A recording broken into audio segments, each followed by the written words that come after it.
오래전 전도연 배우가 주연한 영화 밀양이 큰 화제가 된 적이 있습니다. 영화 속에서 어린아이를 살해한 범인은 감옥에서 하나님을 믿게 된 뒤 자신이 눈물로 회개했고 하나님께 이미 자신의 죄를 용서받았으며 마음의 평화까지 얻었다고 피해자인 아이의 어머니에게 말합니다.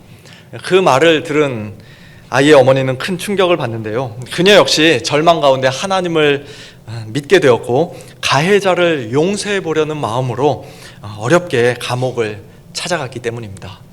그 어머니는 내가 아직 용서하지도 않았는데 당신이 먼저 하나님께 용서받았다고, 하나님이 죄를 용서해 주셨다고요 하면서 깊은 혼란과 분노에 빠집니다.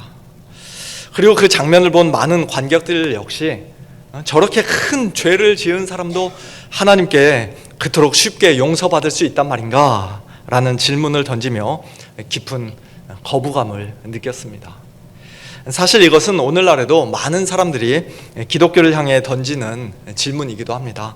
한평생 못된 짓만 하며 살다가 죽기 바로 직전에 회개하고 예수님을 믿는다고 고백하기만 하면 모든 죄를 용서받고 천국에 갈 수 있다면 그보다 더 쉬운 일이 어디 있겠느냐, 그보다 더 불합리하고 불공평한 일이 어디 있겠느냐고 묻는 것입니다. 그러나 성경이 말하는 참된 회개는 사람들이 생각하는 것처럼 그렇게 단순하거나 가벼운 것이 아니지요. 사람의 중심은 오직 하나님만 아시기 때문에 밀양 저 영화에 나오는 그 살인범의 회개가 진실했는지 그렇지 않았는지 우리가 단정할 수는 없겠습니다만, 오늘 본문에 등장하는 니느웨 사람들 역시 하나님의 심판을 받아 마땅할 만큼 아주 포악하고 잔인한 사람들이었습니다. 그럼에도 불구하고 하나님께서는 그들이 요나를 통하여 선포된 하나님의 심판의 말씀을 듣고 하나님을 믿고 회개하며 악한 길에서 돌이켰을 때 그들에게 내리겠다고 말씀하신 재앙을 거두셨습니다. 물론 니느웨 사람들이 하나님을 믿고 회개했다는 말이 그들이 모두 우상을 버리고 참되신 여호와 하나님만 섬기는 언약 백성이 되었다는 뜻은 아닐 수도 있습니다만, 그들에게 내리려 하셨던 하나님 그 재앙을 하나님께서 거두셨다, 그들의 했던 그 회개를 하나님께서 기쁘게 받으시고 재앙을 거두셨다는 사실만큼은 분명해 보입니다. 그렇다면 하나님께서 기뻐하시고 또 오늘 우리에게도 요구하시는 참된 회개란 과연 무엇일까요? 오늘 본문인 요나서 3장을 통해 참된 회개의 특징을 4가지 살펴보면서 우리 성도님들과 함께 이 시간 말씀의 은혜를 나누고자 합니다. 첫째, 참된 회개는 누구나 해야 합니다. 다시 말해 회개가 필요 없는 사람은 이 세상에 아무도 없다는 것입니다.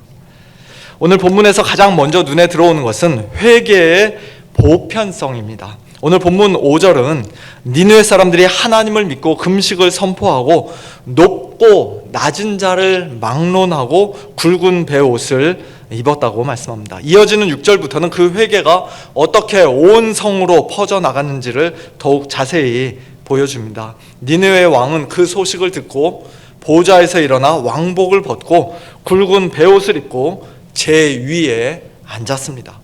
그리고 왕과 대신들은 조서를 내려 사람뿐 아니라 짐승들까지도 먹거나 마시지 말고 굵은 베옷을 입고 하나님께 힘써 부르짖게 했습니다. 물론 이것은 짐승들도 죄를 회개했다는 그런 뜻은 아니지요. 당시 고대 근동의 관습을 따라 니느웨 온 성이 하나님의 심판 앞에서 얼마나 절박하게, 얼마나 겸손하게 자신들을 철저히 낮추었는지를 잘 보여주는 표현이라고 할 수 있습니다. 우리가 여기서 특별히 주목해야 할 것은 하나님 앞에서는 회개가 필요 없는 사람이 단 한 사람도 없었다는 사실입니다. 왕으로부터 대신들과 백성에 이르기까지 높은 사람도 낮은 사람도 부한 사람도 가난한 사람도 어른도 아이도 남자도 여자도 모두가 다 하나님 앞에서는 회개해야 할 죄인이었습니다. 요나가 선포한 하나님의 말씀을 들었을 때 왕은 백성들이 악한 일을 너무 많이 해서 내가 평소에 그러지 말라고 많이 말했는데 하도 못되게 살아서 이런 심판을 당하게 됐다라고 말하며 백성들에게 책임을 전가하지 않았습니다. 반대로 백성들은 왕과 대신들이 정치를 잘못했기 때문에 이런 일이 생겨난 것 아니냐라고 말하며 왕을, 지도자들을 비난하지 않았습니다. 그들은 누구의 책임이 더 큰지를 따지며 서로 손가락질하지 않았습니다. 왕으로부터 일반 백성에 이르기까지 모두가 함께 하나님 앞에 자신을 낮추었습니다. 사랑하는 성도 여러분, 이것이 참된 회개의 첫 번째 특징입니다. 참된 회개는 남의 죄보다 자신의 죄를 먼저 보는 것입니다. 우리는 어려운 일이 생기면 본능적으로 다른 사람의 잘못부터 찾습니다. 집이 좀 힘들어지면 다른 식구들 탓하고, 교회 문제가 생기면 또 다른 사람을 탓하고, 나라가 어려워지면 대통령이, 정치인들이 똑바로 못해서 그렇다고 비난합니다. 물론 사람마다 잘못과 책임의 크기가 다를 수는 있습니다만, 그러나 하나님 앞에서는 그 누구도 나는 회개할 것이 없습니다 라고 말할 수 있는 사람은 아무도 없습니다. 거룩하신 하나님의 기준 앞에 서면 우리 모두는 다 똑같은 죄인들입니다. 사람들은 상대적인 죄의 크기를 가지고 내가 좀 더 낫다, 아니다, 내가 더 낫다라고 말하며 서로 도토리 키재기를 하지만, 그러나 성경은 의인은 없나니 하나도 없다라고 말씀하시며 모든 사람이 죄를 범하였음에 하나님의 영광에 이르지 못하였다고 선언하십니다.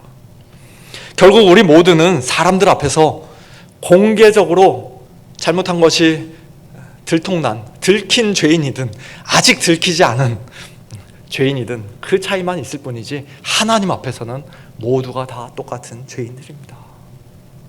그러므로 사랑하는 성도 여러분, 우리는 다른 사람의 눈에 있는 작은 티를 보기 전에 먼저 내 눈에 들어있는 큰 들보부터 볼 줄 아는 자들이 되어야 할 것입니다.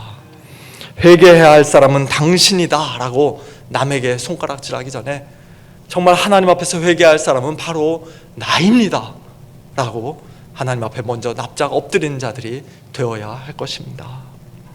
하나님께서는 교만한 자를 물리치시고 겸손한 자에게 은혜를 베푸시는 하나님이십니다. 그러므로 우리 각자가 먼저 하나님 앞에 겸손히 엎드려 회개할 때 하나님께서 우리의 삶과 가정과 교회를 새롭게 하시고, 더 나아가 우리가 이 세상 사람들과 함께 더불어 살아가는 이 사회와 국가에게도 하나님께서 긍휼을 베풀어 주실 줄 믿습니다.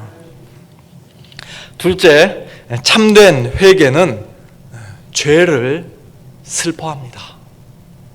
니느웨 사람들이 하나님의 말씀을 들었을 때 가장 먼저 보인 반응은 금식을 선포하고 굵은 배 옷을 입는 것이었습니다. 왕은 보좌에서 일어나 왕복을 벗고 굵은 배 옷을 입고 제 위에 앉았습니다. 당시 굵은 배 옷은 깊은 슬픔과 애통의 표시였고, 제 위에 앉는 것은 자신의 낮고 비참한 처지를 인정하며 하나님 앞에 자신을 낮추는 겸손의 표현이었습니다. 또한 금식은 먹는 것조차 뒤로 미룰 만큼 하나님 앞에서 자신의 죄를 심각하게 여기며 하나님의 긍휼을 간절히 구하는 마음을 나타내는 행동이었습니다. 다시 말해, 굵은 베옷과 제 위에 앉는 것과 또 금식하는 그 행동 자체가 회개가 아니라 마음속에 죄를 슬퍼하는 그 마음이 자연스럽게 겉으로 표현된 것이라는 뜻입니다. 반대로 아무리 굵은 베옷을 입고 죄 위에 앉아 여러 날 금식해도 죄를 슬퍼하는 마음이 없다면 그것은 하나님 보시기에 가증한 위선과 외식에 불과한 것이 되고 말 것입니다. 중요한 것은 외적인 행위가 아니라 죄를 진실하게 슬퍼하며 하나님 앞에 자신을 낮추는 마음입니다. 고린도후서 7장 10절에서 사도 바울은 하나님의 뜻대로 하는 근심은 후회할 것이 없는 회개를 이루는 것이요, 세상 근심은 사망을 이루는 것이라고 말씀합니다. 겉으로 보기에는 둘 다 근심하는 것 같지만, 그러나 세상 근심이 있는가 하면 하나님의 뜻대로 하는 근심이 있다는 것입니다. 세상 근심은 죄 자체보다 죄의 결과만을 슬퍼합니다. 죄가 남들에게 들켜 부끄러운 것이고, 손해를 보게 되어 괴로운 것이며, 벌을 받게 되어 후회가 되는 것입니다. 그러나 하나님의 뜻대로 하는 근심은 자신의 죄가 거룩하신 하나님을 대적하고 거스르는 악이라는 사실을 깨닫고 그 죄 자체를 슬퍼하는 것입니다. 다윗은 밧세바와 관련하여 큰 죄를 범한 뒤 시편 51편에서 내가 주께만 범죄하여 주의 목전에 악을 행하였나이다 라고 고백합니다. 물론 다윗은 밧세바와 또 그녀의 남편인 우리아에게도 큰 죄를 지었습니다만, 그러나 모든 죄는 궁극적으로 하나님께 대한 죄라는 사실을 깨달았기 때문에 그렇게 고백한 것입니다.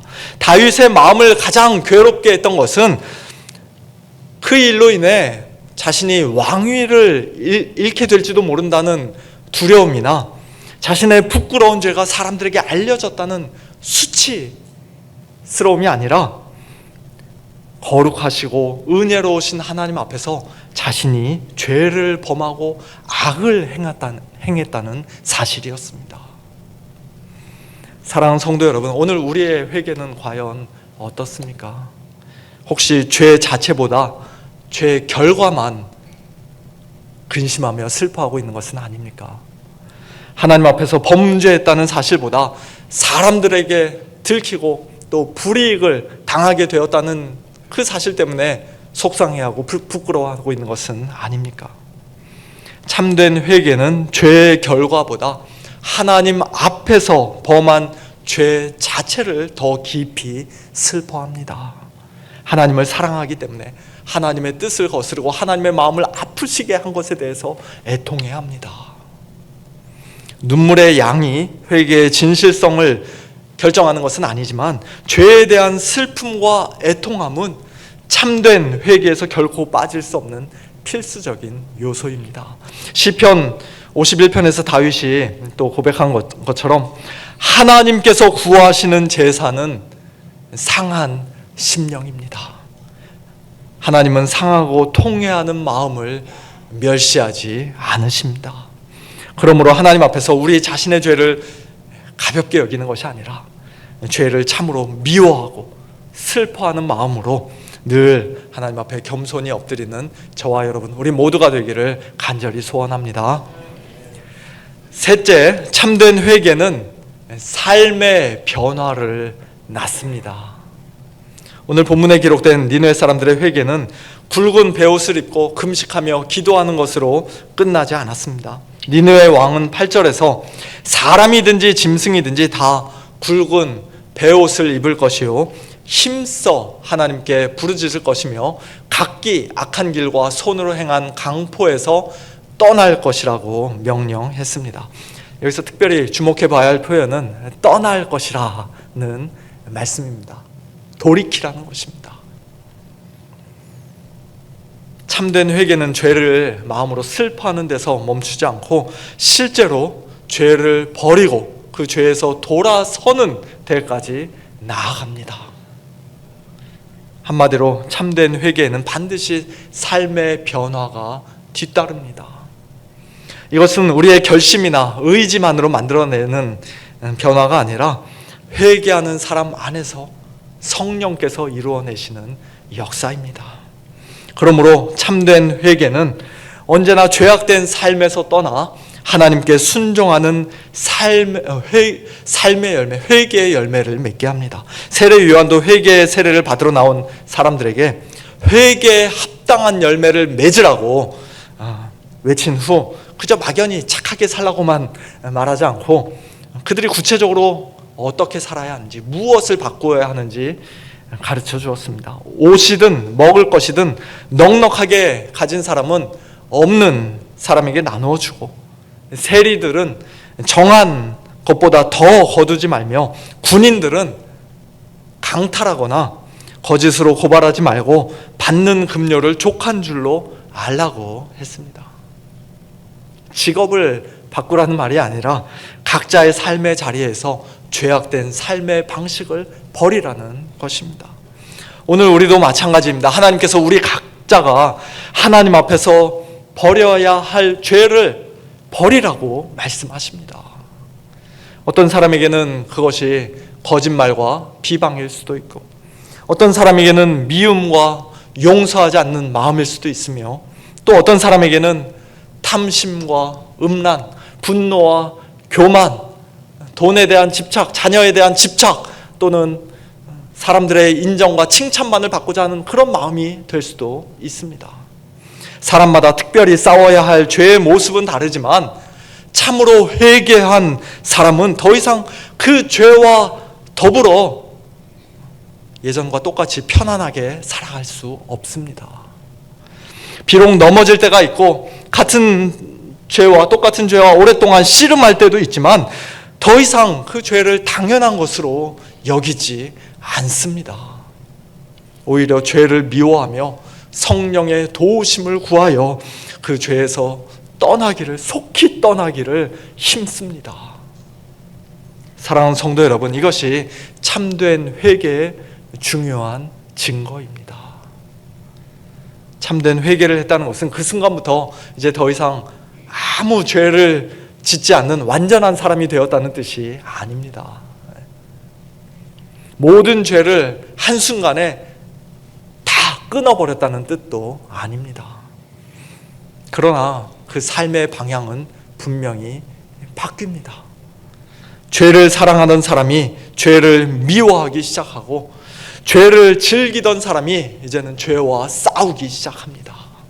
넘어질지라도 죄 가운데 그냥 머물러 있지 않고 다시 하나님께 나아가 은혜를 구하며 일어섭니다. 이것이 성령께서 우리 안에서 이루시는 회개의 열매입니다. 그러므로 이 시간 우리는 우리 각자에게 진지하게 물어보아야 합니다. 나는 정말로 죄와 싸우고 있는 사람인가? 죄에서 돌이키기를 힘쓰고 있는 사람인가? 아니면 잠깐 그 순간 슬퍼하기만 할 뿐 여전히 같은 죄를 붙들고 살아가고 있는가? 입술로는 회개를 말하면서도 아무런 갈등 없이, 아무런 싸움 없이 계속해서 죄를 마음에 품고 삶 속에 품고 즐기고 살아가고 있다면 우리는 하나님 앞에서 우리의 회개를 다시 돌아보아야 합니다. 그 죄를 변명하거나 숨기지 말고 하나님 앞에 정직하게 내려놓으며 죄에서 돌이킬 수 있는 은혜와 성령의 도우심을 간구해야 합니다. 그러나 죄와 싸우며 넘어질 때마다 상한 심령으로 다시 하나님께 나아가 은혜를 구하고 일어서고 있다면 그것은 성령께서 우리 안에 일하고 계시다는 분명한 증거입니다. 성령께서 이루시는 이 참된 회개의 열매가 저와 여러분의 삶 가운데 더욱 풍성하게 나타나기를 간절히 소원합니다. 자, 마지막으로 넷째, 참된 회개는 믿음에서 나옵니다.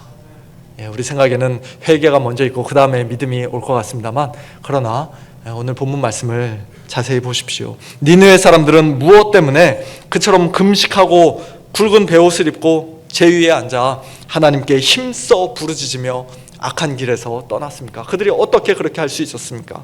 그 출발점은 요나가 전한 하나님의 말씀을 듣고 믿은 데 있었습니다. 요나는 4절에서 40일이 지나면 니느웨가 무너지리라고 선포했습니다. 겉으로 보면 용서의 약속은 전혀 없고 무서운 심판의 경고만 담겨있는 말씀인 것처럼 보입니다. 그러나 하나님께서 니느웨를 소돔과 고모라처럼 즉시 멸망하지 않으시고 굳이 선지자를 보내 40일이라는 기간을, 40일이라는 시간을 주셨다는 사실 자체가 이미 하나님의 자비를 보여주고 있는 것이죠. 40일이 지나면 이라는 말씀은 심판의 마지막 그 시한을 알리는 동시에 그들이 죄를 깨닫고 하나님께 돌이킬 수 있도록 허락하신 은혜의 시간이기도 했습니다. 니느웨 사람들은 바로 그 심판의 경고 속에 나타난 하나님의 자비를 붙들었습니다. 그래서 5절은 그들이 하나님을 믿었다고 말씀합니다. 요나가 전한 심판의 말씀이 단순히 사람의 협박이나 빈말이 아니라, 헛소리가 아니라 하나님의 참된 말씀임을 믿었다는 뜻입니다. 또한 9절에서 왕은 하나님이 뜻을 돌이키시고 그 진노를 그치사 우리가 멸망하지 않게 하시리라, 그렇지 않을 줄을 누가 알겠느냐라고 말합니다. 하나님께서 용서를 약속하신 것은 아니었지만 그들은 하나님의 자비를 바라보며 온 백성과 함께 하나님께 부르짖고 회개했습니다. 이처럼 참된 회개는 믿음에서 나옵니다.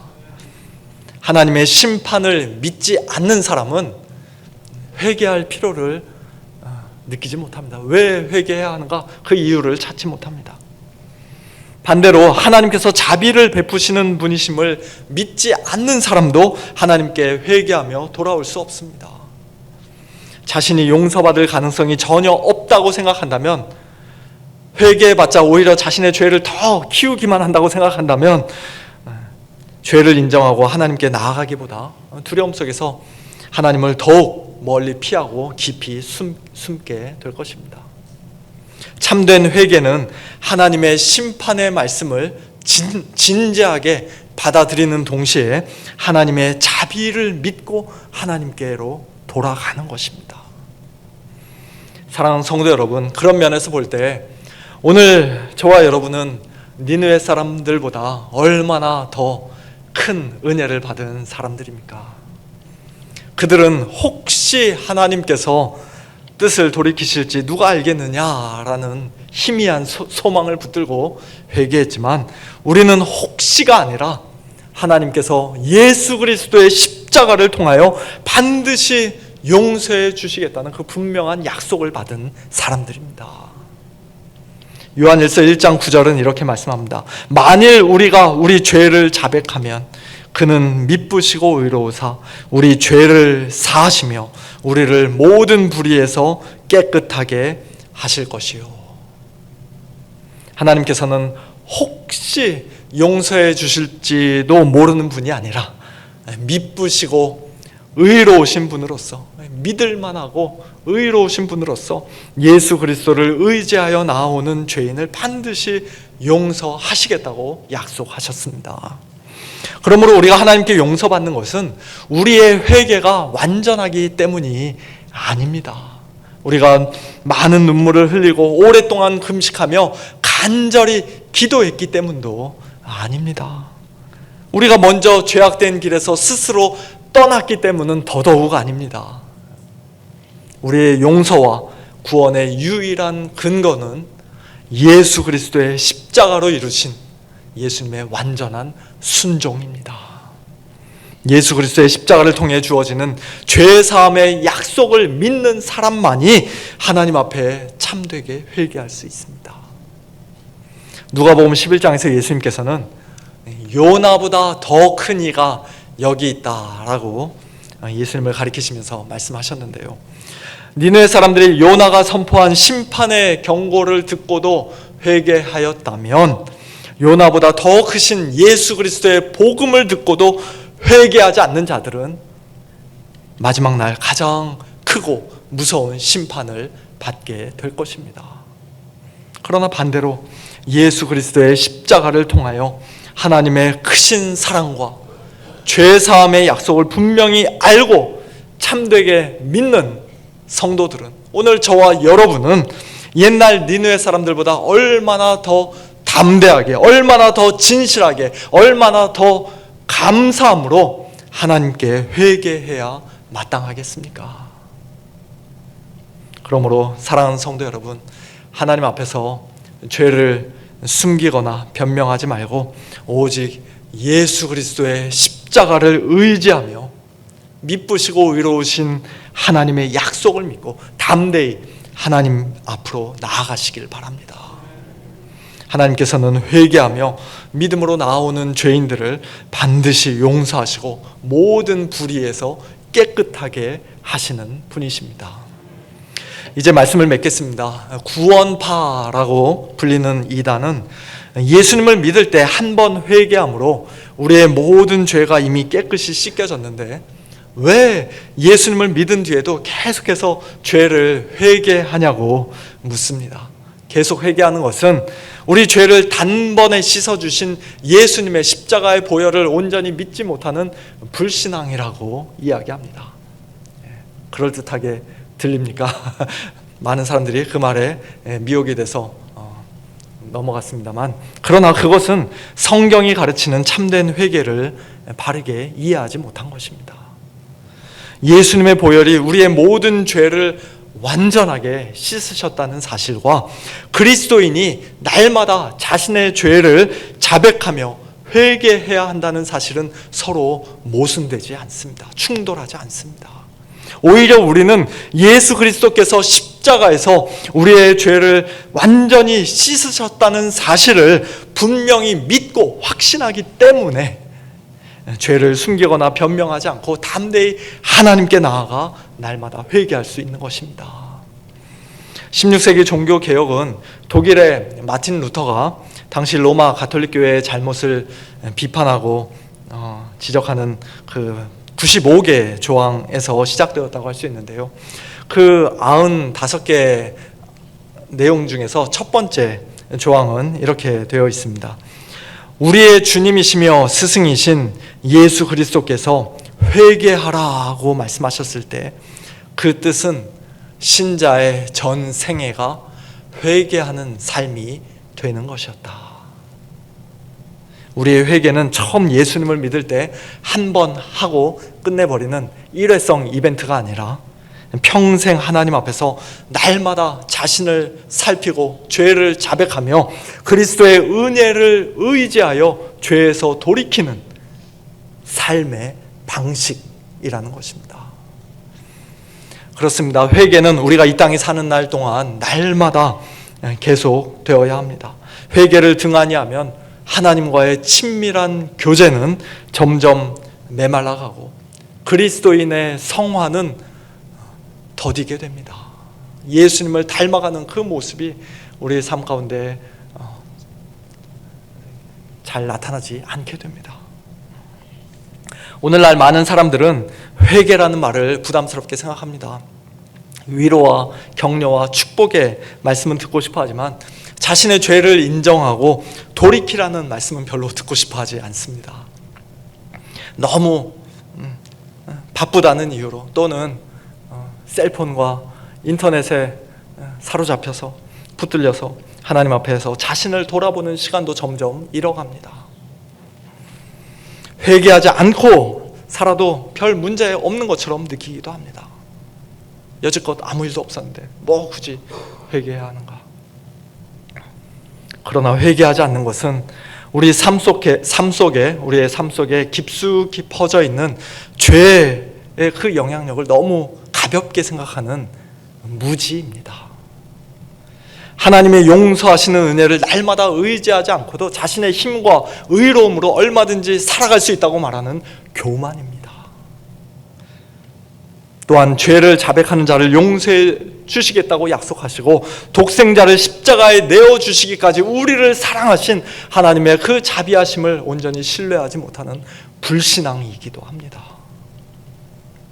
오늘 우리가 요나서 3장 말씀을 통해 함께 살펴본 것처럼 하나님 앞에서 회개가 필요 없는 사람은 단 한 사람도 없습니다.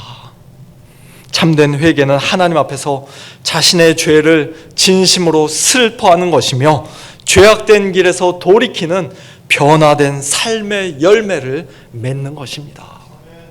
그리고 무엇보다 참된 회개는 하나님의 말씀을 믿고 예수 그리스도 안에서 베푸시는 하나님의 은혜와 죄사함의 약속을 믿는 그 믿음에서 나오는 것입니다. 참된 믿음이 하나님의 선물인 것처럼 참된 회개도 엄밀히 말하면 하나님께서 우리에게 주시는 선물인 것이죠. 그러므로 사랑하는 성도 여러분, 하나님 앞에서 죄를 숨기거나 가볍게 여기지 마시고, 반대로 내 죄가 너무 크다고 낙심하거나 완전히 절망하지도 마시고, 우리 죄를 위하여 십자가에 달리신 예수 그리스도를 믿음의 눈으로 바라보며 미쁘시고 의로우신 하나님의 약속을 굳게 붙들고 날마다 우리의 죄를 자백하며 은혜의 보좌 앞에 담대히 나아가시길 바랍니다. 이와 같은 참된 회개의 삶을 이 땅의 육신의 장막을 벗고 주님 앞에 서게 되는 그날까지 매일매일 신실하게 살아가는 복된 저와 여러분, 우리 모두가 될 수 있기를 예수님의 이름으로 축원합니다.